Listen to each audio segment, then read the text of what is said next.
Well, for me, from a technical perspective, you know, all the market, how it moves is market structure. It makes higher highs and higher lows, or it's making Mhm. lower lows and lower highs, or it's just ranging. So those Yep. are like the three things the market is doing. And the thing about the market is that it's fractal. And you got the higher time frames, you got the lower time frames, and they're all doing different things, but it's all the same thing. So say I'm looking at Euro USD, it's making a downtrend, but if I go lower, it's making an uptrend. If I go lower, it's making another uptrend. So you're confused, you know what to do. So the key thing for me is picking one time frame to base everything around. So if that time frame alone is making lower lows and lower highs, I'm selling. That's my bias, and Mhm. obviously vice versa.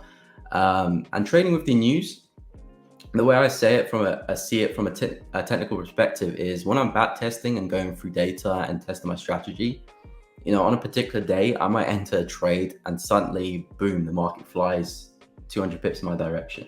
I have no idea what's happened that day. Clearly, something fundamentally has happened. But to me, I just see it as just another win in the trade that just Mhm. went very, very well. And sometimes I take the trade and it goes huge bearish candle against me or something and hit stop loss. That's just another loss for me. So trading around the news, I typically don't enter when the news is released within half or an hour after. Normally give it some breathing room, and before as well. I normally don't enter 2 hours before. I like to let the news do its thing, and then I reanalyze the charts afterwards. But because I do swing trades, I typically hold a trade maybe from 3 to 5 days. So I'm bound to come into contact with news. So Yep. for me, I just manage the trade like I always manage trade. Stop loss to break even, take some partials. I let the news do its thing. But On today's trading podcast episode, I spoke with Miko Audu, and we talked all about how to find systems that work better for you as a trader. And we talked about, as younger guys and girls who are trading in the financial markets, how to get started, how to build capital, and a little of Miko's story on how he actually leveraged some of the funds that his father gave him to trade and was able to propel himself into eventually full-time trading and leaving college behind, which is, of course, a very interesting story to hear from. So I hope you can soak it up and get a lot of value out of the conversation. Enjoy.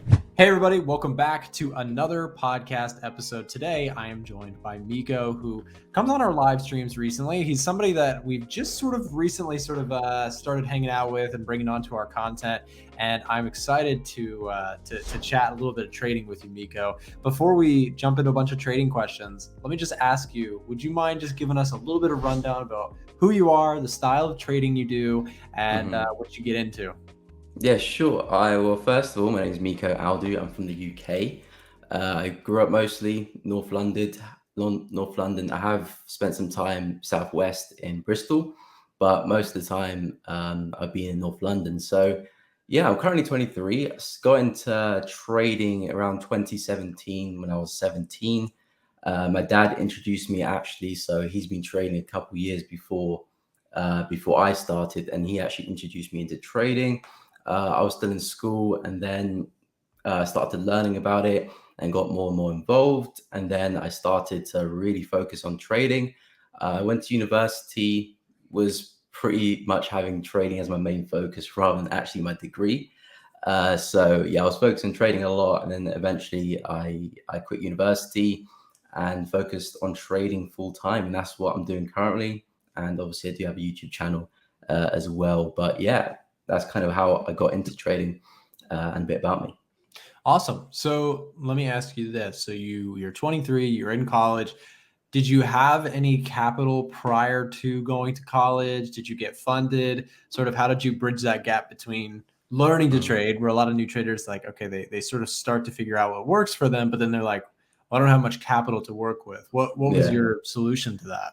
Well, luckily for me, my dad's been very, very supportive, and obviously because he's been trading, so he kind of gets it. So it's not like I'm in a family where they don't understand what trading is, and you get capital. So Mhm. basically, in university, I wasn't really trading with much size. I was basically trading my own money plus some money that my dad borrowed me. So I wasn't really making a lot of money, nothing to actually live from. But yeah, in university, because I had a student loan and I was supposed to be focused on my education, so I didn't really need to make money. I already had enough money to live and study, so I didn't really worry about making money in university. My main focus was just basically learning the skill and try and become consistent as possible as I could. And then, yeah, when I got to the end of my university, which is around halfway through second year, when I dropped out, luckily for me, my dad did borrow me some money. So that was actually my capital to trade with. I didn't go to any prop firm because I originally was looking to that, but my dad decided to borrow me money, which is actually very, very helpful because I like trading my own personal capital and the flexibility to trade around that, not having too many strict rules. And my trading style now is not really tailored to much prop firms. I've been trading around news and holding over the weekend and stuff like that. So I really like the flexibility of able to withdraw money, and luckily I did get some capital from my dad. But yeah, that's kind of how I started trading. That's great. I mean, that's something that I'm sure a lot of the audience wishes they also had. I do also have a pretty supportive dad. He was the person that also sort of initially got me interested in trading and investing as well, and that's a huge advantage. You know, having somebody who is willing to assist you along, also to potentially even help you with the capital side of it. Because let's face it, the truth of trading is that if you don't have any money to bring to the table, it's going to be hard to run a business of trading, right? Because if you're working with $1,000, even if you are super consistent and you're able to hit like a 10% per month average, which is incredible, that's still only $100. So it's like that you really do, the math quickly becomes, okay, you need capital. And a lot of traders, they go to prop firms. A lot of traders don't have that capital. And a lot of people get really frustrated when they realize, I know I did. I was really frustrated when I realized, like, okay, to really make substantial money, you need money in the account. And I think that's probably why so many prop firms have sprung up and become so popular in the last few years. Do you have any thoughts on prop firms? Are you have you ever looked into them, ever used them? I personally, just to preface that, I also trade my own capital. I've started businesses before I ever started trading, so I had some capital built up. But what's your thoughts on prop firms or getting funded externally? Well, to be fair, I've never actually done a challenge, so I've never actually been a part of one. So I don't really have too much knowledge on the ins and outs of it. But from looking at from a bird's eye view sort of thing, it is definitely good because it obviously gives you that that access to larger capital. When if you're trading with $1,000 or pounds, you can't really make much from that. But if you can use that to get a challenge to potentially access more money, so it does make sense from that perspective. It's like instead of putting 1,000 to account, you put 1,000 to a challenge. If you pass that challenge, you get more capital. You can make back your £1,000. So it makes sense from that perspective. But because the way everything is now, there's a lot of fake and not trustworthy businesses that use that model and that very can trap traders very easily, especially when they're messaging people online and all that crazy stuff. So I recommend anyone who look to get into it, try to do your research, thorough research into it, into the actual companies that are running this before giving your money away. But if you really don't have any capital and you want to start making some actual money, it's definitely a good way and probably one of the easiest ways to go and get capital these days from one. So I recommend it, but make sure you do your research, and also make sure you research in terms of your trading style as well, because sometimes it can hinder it a little bit. You have to adapt to your trading style to trade with them. But yeah, from a bird's eye view, it looks good, but make sure you do your research. That's a really good answer, because the thing is with prop firms is that, like, you have to be very, very cautious. I've spoken with and worked with a lot of people who own prop firms, who work higher up in prop firms. They're incredibly profitable businesses, and not necessarily for the people who are using them as a service, right? There's cost to every single person who tries. And the unfortunate truth, you alluded to this a little bit earlier, most people who try to get funded, they're not really even ready for that funding. They're just throwing money into a challenge and just burning it. And then the company, basically a lot of times the model is that, they pay the winning traders, the select few winning traders, with the vast majority of losses that come into come into the challenge phase. So I like what you mentioned earlier. It's like, if you know that you're ready for it, if you've traded your own capital, if you traded small, and like you said, really learning the skill when you were in college. I Hmm. wish more traders would take that approach, where they just take Hmm. the, like, I just want the hobby of it. I just want to learn the idea of like what trading is, and what is the euro against the dollar, and how does that interact with one another, and all this sort of stuff. Like, I wish more traders would take that slow and steady approach. So you spent some time at college, and I'd be curious to hear, just like sort of towards the end, what gave you the confidence that you're like, okay, I think I might be ready to sort of get to that trading full time, trade a larger capital basis on your own. What was some of maybe your breakthroughs, like in college? How did you find your strategy? What, in a simple form, what what started making you profitable? Yeah, sure. So I started seeing some consistency going from first year into summer break and then into second year. So that's when I started to get some rhythm. And at the time, I remember I was doing my exams for first year. And I remember I was supposed to be revising, but I was actually trading it alongside. So I think from then, as soon as that moment, from that first year exam, I knew that 100% I was going to be in trading. I did not, because at that time I only started to see consistency. So I didn't know necessarily how long it would take me to actually start to see some good results. But from that moment, it was like, yeah, this is what I'm going to do. So my focus from then was high into trading. And then from that moment, I started to see a lot more consistency. I did have some losing periods in that time, but the winning periods outweighed the losing periods, which was very, very important, because with my trading, I would go through some cycles of nice winning periods, long losing periods, and they kind of balance it out. And then from that moment, I started having slightly longer winning periods, but my losing periods were a lot shorter. So that started to actually create a bit of a snowball effect and going into the second year. And then actually at that time, that's when COVID started to come around, that time in March. And universities were closing anyway. So it's when I dropped out, pretty much the same day, universities were telling us that it's time to drop out. Not drop out, time to leave, go home, and obviously self isolate. So I dropped out, and it was like, okay, now it's time to really shine. I was going back home, so I didn't necessarily need to think about bills or food. My parents, Right. sort me out from that perspective.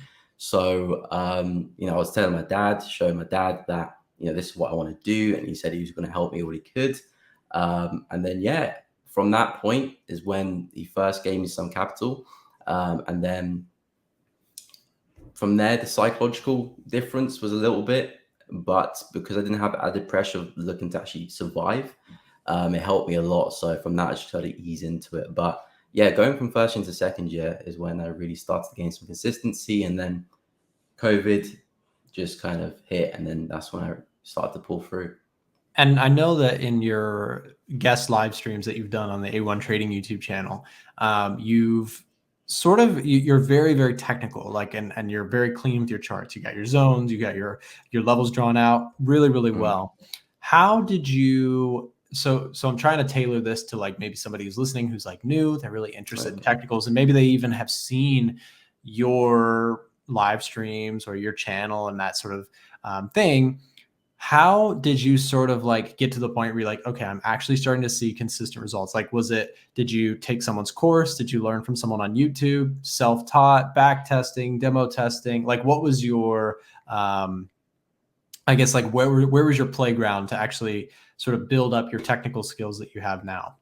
Well, a lot of it was just off YouTube, watching so Mhm. many different people. I did really go through that rabbit hole of just learning everything and anything. Because when I first really started to think, okay, this is something that I could pursue, I just went to learn anything and everything I could, and I was Yep. going in, and I learned a lot. I learned a lot. So I've got kind of a wide range of technical skills, which is a gift and a curse, because sometimes you get analysis paralysis where you're just looking everywhere, you don't know what's going on. But the main thing for me was, because I was watching so many different YouTubers and so many different styles. For me, it was mainly just practicing and back testing and learning how I interpret the markets, which was a very laid back point of view. So basically, I was just understanding my personality in the markets, which is a very, very important thing. And I kind of took different bits from different traders and put it all together in my kind of style. It's nothing necessarily new. Everyone, kind of price action, structure, support and resistance. But the way I interpret it is kind of tailored to me and my kind of personality. And that Mm. came from basically just back testing, experience in the charts, a lot of failing. I didn't take any courses because actually at the time when I was thinking of taking courses, I realized that my technical ability was actually very, very good, and I actually didn't need to take a technical course because a lot of the people who I was learning off online, Hmm. comparing my technical abilities and just understanding market direction alone, I was almost just as good as them. So for me, it was never really technical. Once I understood the technicals, never really that was the problem. It was more psychology and mindset and routine. Yep. But yeah, my technical ability just came from just learning from other people and a lot of back testing, a lot of just taking experience, just a lot of trading really. And from that, slowly developed into to my trading style. It's interesting that, I think that as traders, especially new traders, I think we have a tendency to like really focus heavily on the technical aspects of trading first. Like we want to look at, the most basic thing. I remember in my earliest days of trading, I had the question like, well, how do I know when to get in? Like that Mhm. simple human thought of like, when do I get in, right? And when do I close the trade? And where do I place a stop loss?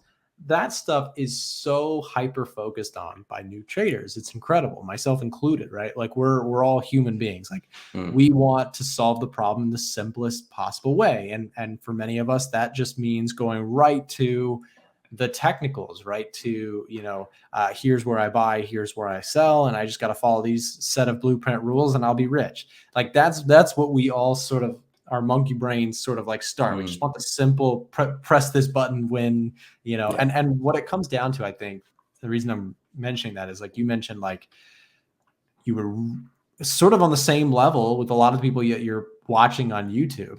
And Mm. a lot of people who watch this right now probably are on the same level as you and I. And even if they have not reached profitability, there's some things that I think are way more difficult and challenging for our brains to understand than just the technicals, right? The technicals are like, okay, find a buy signal, it's going to work just often enough to make you money. But then the hard part is, well, what about when it loses 5 times in a row and I'm sitting there like questioning everything and I Mm. can't place that sixth trade, and that sixth trade would have been the one, right? It's Yeah. like that's the stuff that is really, really difficult. So what, if anything, would you say is like psychologically the thing that you in the past or to this day still struggle Mhm. with as a trader? Like what's the hardest part psychologically for you? Well, the hardest part, 100%. Uh, they're still taking losses, to be fair. They're still Hmm. taking losses Yep. because, especially with someone like me who is very, very heavily in technicals, my bias, direction, entry, everything I do in the markets is all based on technicals. So Yep. very, very little fundamentals. At least from if you've got a good fundamental understanding, you can at least go into the charts and go, okay, I'm expecting this market to go up because of this and this and this Hmm. for this long, maybe. And now all I need to do is just find a support level or something I can buy it from to trade it. Yep. Whereas technicals, you have to come up with your direction based on technicals. And from one person's perspective, they can look at the market and think, okay, that's going down. Another person Mm. can look at the same market and think that's going up. So you need to find consistency within the way you view the market. And from a technical perspective, it's very, very difficult because there's so many ways to look at the market from a technical perspective and different kind of type of trading styles. So for me, taking losses are very hard because when I take a loss, I think, is there something that I missed? Is there something I should have done? I did follow my plan, but am I missing something? Mm. So that's kind of wrapped up in my brain, and I think it's from a very egotistical view as well, because I take pride in my technical analysis, and if I'm right, I'm like, yeah, well done, Miko, you did well. And when I get it wrong, I'm like, what did I do wrong? When actually it's all to do with probability. So Yes. taking losses, I always have to remind myself, okay, don't identify with the trade because I can win the next trade doesn't mean I'm a good trader. I can lose the next trade, doesn't mean I'm a bad trader. I need to stop identifying with the outcome of my results and start to identify the process and the consistency that it takes to actually continue to develop and pursue the career in terms of the process rather than just winning the trade. So for me, difficulty is definitely taking losses. I think that's to do with just identifying too much with my trading. So counteract that is definitely not watching the trade, just backing away, take the trade. I set alerts. Trading view is very good with alerts. So I take the trade, set alerts, don't look at the trade until I get an alert on my phone. And then when I get an alert, either it's to take profit or it's the stop loss and something like that. And that helps me not attach to the trade too much. And also taking breaks as well. So it's a good way of approaching it. And you know, that's just the honest truth of it. Like none of us like to take losses. And you know, you hear all the time people will say the expression like trade like a robot, trade like you don't have any emotions. And it's like, well, but I do have emotions and I'm not a robot. I have to deal with them. I can't just sort of try and shove them in a closet and then you know, force the door closed. Like it's not going to work like that. So you know, having techniques though like that where you close out of your trading application, you step away, you set your alerts, whatever it is, that can be it can be game changing. Because if you know that from a purely mechanical standpoint, you as a trader, you have your system, you've tested it, you know what tends to work for you over time. If you have a purely mechanical system and you're able to execute it and know that that's going to work, the key thing for so many traders is learning how to not get in the way of yourself and mess that up. Because that's where, you know, you can take a system that does work quite well over time and mess it up by adding that human emotion. So it is huge. And I like that you mentioned that. So I want to ask you more about like, so being a purely technical trader. So I'm definitely a mix. Like I use a lot of fundamentals to sort of guide direction. I use like market data. I'll look at like the commitment of traders report. I'll look at, you know, what the like, for example, yesterday we had higher than expected inflation in the US, and that was a huge catalyst for gold and the S&P and, you know, the dollar and everything was on fire, for better or for worse in some cases on a lot of different markets. And that was something, you know, that for me, it's kind of nice to have the balance of like fundamentals to know like what's going on and how that could potentially impact the markets for the next few days. But then there is, of course, the technicals where I use that to sort of like red light, green light my trades. And there is that clarity for me. Like you mentioned, like, okay, well, overall, I think the dollar probably goes higher. Now my job is just technically to look for entry points and on the buy side. As a purely technical trader, do you find yourself favoring lower time frames? How do you deal with news? And I guess just as a purely technical trader, like how do you deal with sort of like picking a direction? Like you mentioned that people can look at it differently. How would you quantify like finding your direction? Yeah, that's a good question. Well, for me, from a technical perspective, you know, all the market, how it moves is market structure. It makes higher highs and higher lows, or it's making lower lows and lower highs, or it's just ranging. So there's like the three things the market is doing. And the thing about the market is that it's fractal. And you got the higher time frames, you got the lower time frames, and they're all doing different things, but it's all the same thing. So say I'm looking at Euro USD, it's making a downtrend, but if I go lower, it's making an uptrend. If I go lower, it's making another uptrend. So you're confused, you know what to do. So the key thing for me is picking one time frame to base everything around. So if that time frame alone is making lower lows and lower highs, I'm selling. That's my bias, and obviously vice versa. And trading with the news, the way I say it from a technical perspective is when I'm back testing and going through data and testing my strategy, you know, on a particular day, I might enter a trade and suddenly, boom, the market flies 200 pips in my direction. I have no idea what's happened that day. Clearly something fundamentally has happened.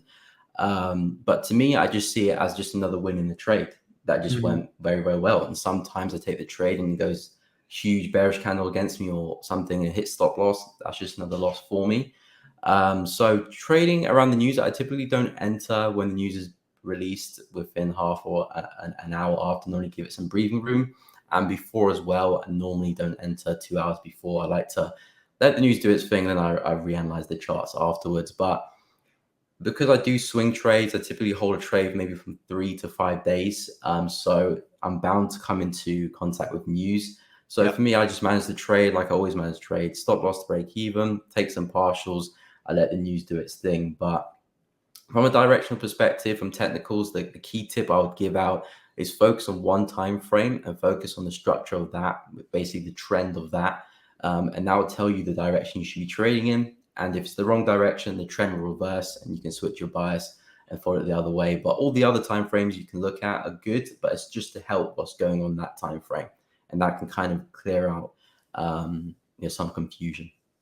Cool. So in terms of some of your streams that I've seen, I noticed that you tend to like, at least, and correct me if I'm wrong, seem like you're a swing trader, 4 hour chart, daily chart kind of stuff. Is that right? I Yeah. think that's what I saw when you came on. And then also it seems like you like break of structures, retests, continuations. Is that also like sort of your Yeah. style? Like what kind of like entry style would you quantify yourself as, or like how do you Entry, I just use candlestick patterns. That's how I've been learning for the past, since I started, the past 5 years. Candlestick patterns, candlestick pattern. That's all I've ever used. There's many different ways to enter the market. I've dabbled in some other ways, but I will always come back to candlestick patterns. And for me, that's where I find I can be consistent the most because I understand it very well. And engulfing candles is probably 80 or 90% of my actual trade entry. So yeah, engulfing patterns are really how I enter my trades, and it's basically support and resistance I'm using to enter my trades. I'm very, very precise with my levels. I don't necessarily like big zones. I like to have it precise. I will draw a big zone, but it's mainly for directional purposes. If I'm entering, I like to keep it nice and precise so I can maximize my risk to reward with a smaller stop loss. But yeah, in terms of entry, it's engulfing patterns, mostly the different variations, but mostly engulfing patterns. And I'm using support resistance to get into the market. So, okay, I like that. So you mentioned earlier too that like predominantly you use like one time frame, maybe let's say like the 4 hour chart. So like if you're looking at the 4 hour chart, Mhm. price is in a strong uptrend. However, you quantified earlier that you say like higher highs, higher lows. So it's a healthy uptrend. Price Yeah. pulls back to a key level of structure and prints an engulfing candle on the 4 hour chart, or are you looking lower than that for entries? Well, it depends. Normally, I take most of my entries on the hourly time frame. So I would map out, say, if I'm looking at the 4H structure, 4H trend, I would map out an area on the 4H time frame where that could pull back into, and I draw my zone using the candlestick body. So I don't really take into account too much of the wicks. It's more so that the candlestick bodies, and I draw my zone just on top of that. And yeah, I'm waiting for price to get there and react in the hourly time frame, simply just to maximize risk to reward, because I could wait for 4H bullish engulfing, but in that case, I could see 2 or 3 candlesticks in my direction in the hourly, and I could maybe gain an extra R or two if I use the hourly time frame. So I purely use the hourly time frame just to maximize the risk to reward on that perspective. But yeah, if the market is making higher highs and higher lows, I'm only looking to buy until that structure breaks, until that low to the recent low gets taken out. And yeah, I'll map out a level. I'll wait for price to get there, find a bullish engulfing if I can. And then if I get it, yeah, I enter the signal, a stop loss below with a little bit of wiggle room, my candlestick entry. Very cool. So it sounds like you are very much just like classical technical analysis. I mean, Mm. and similar to myself, I feel like I'm much the same. I personally will just buy a level, but a lot of times people like that confirmation. They wait for that strength to come back in the market before the Yeah. move is sort of more confident. I like that. So you're purely technicals, 4 hour, 1 hour, you're looking for support levels. You mentioned stop loss usually beneath structure. How do you Mhm. exit trades? Do you trail stops? I know you mentioned earlier partials. How do you Mm. manage partials on your trades? Yes, so I normally give myself 2 or 3 targets depending how far my projection is for the swing trade. Yeah, I normally give myself 2 or 3 targets, and I partial out. I used to partial out by say, for example, I have 3 targets: target one, target two, target three. Target one, I'll take like 20%. Target two, I'll take another 20%, and I'll leave 60% to run to the final target. This was because I wanted to maximize my risk to reward. So obviously, the more volume you leave on the trades, the more you win. If it's a 3R, you'll get, I don't know, 2 point something R. But what I found out, especially from swing trading, the way I trade, I like to really project into the future. I like to see what's going on in the higher time frames, and I take that into the 4H, into the hourly time frame.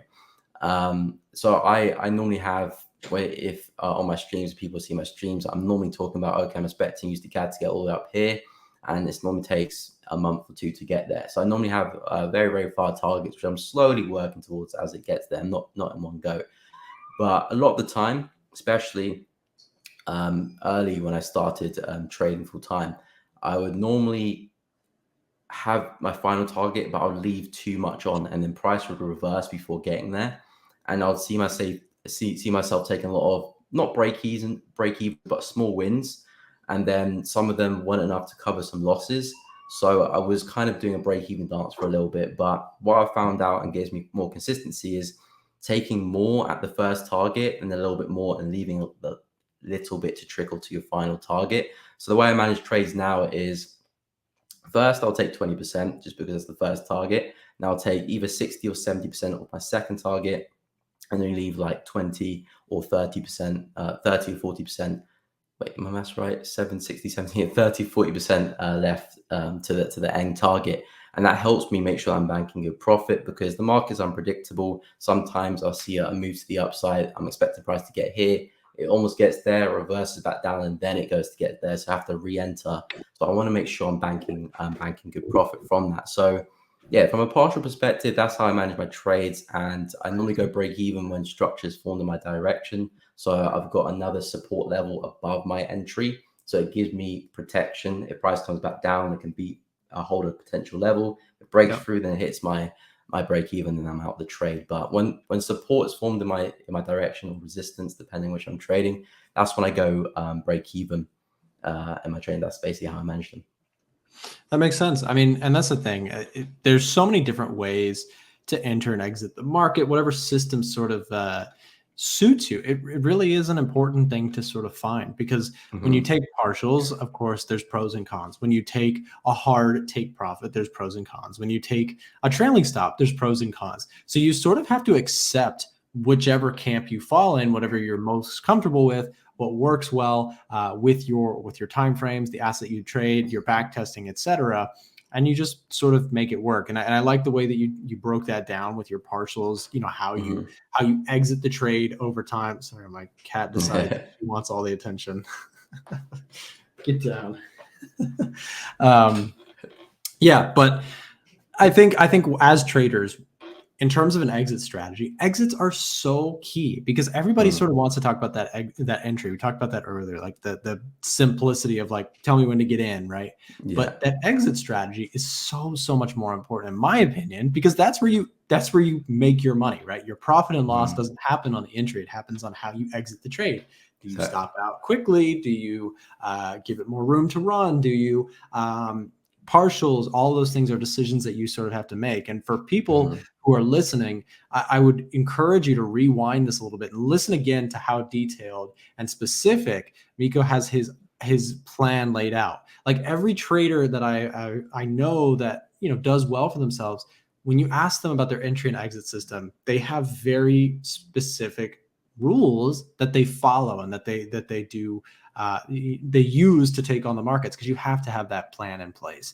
So Miko, this has been a fantastic conversation. I would love to potentially have you come on as a part 2 sometime. I feel like we went all over the place. We did technicals, we talked psychology, we talked about your start as a trader, which I think might be a relatable thing to a lot of the audience, because a lot of people who watch this are in their 20s trying to figure this stuff out. And so thank you for coming on. And before you go, where can people find you? I know you have a YouTube channel. Share wherever you would like to send them to go. Yeah, sure. So thank you so much for having me on. Really do appreciate it. But yeah, I do have a YouTube channel. It's my name, Miko. You can see on the screen there, Miko Aldu. I stream there Tuesday, Wednesday, and Thursday from 10 a.m. to 12 p.m. UK time. So wherever you are in the world, I stream every week. I also upload analysis on the weekend. And yeah, my YouTube channel is very, very technical. based, it's going to help traders a lot from a technical perspective. So if that's one of your weaknesses or you want to tidy that up, feel free to pop in on my YouTube channel, and also follow me on Instagram. It's my name as well, Miko Aldu with FX at the end. But yeah, thank you so much. Perfect. Yeah, and we'll also make sure to put those links down below so that people can find you, and make sure to go subscribe, go show them some love. If you found them on this podcast, go let them know on a video comment or something. But Miko, thank you very much again for coming on. It was awesome just to chat with you, and maybe we could do it again sometime. 100%. All right, catch you next time.